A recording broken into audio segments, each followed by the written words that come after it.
तो आज बनई बिना तेल रे अंडा तरकारी तो बिल्कुल भी तेल पकईनी तो जेहेतु ये घर को जाइए आज जीवन फास्ट टाइम ट्राए करी बिना तेल रे रोषे करने तो रोषे तरकारी तो भल देखा जाऊँगी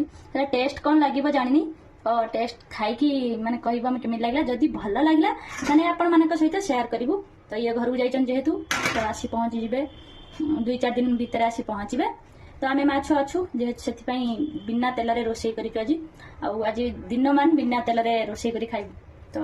चलो बर्तमान माछ नहीं खाइबी खाई कहबी केमी टेस्ट अच्छी खाइबी खाई कहबी केमी लगुच केमती लाଗୁଛି क्या होची टेस्ट बढ़िया लाଗୁଛି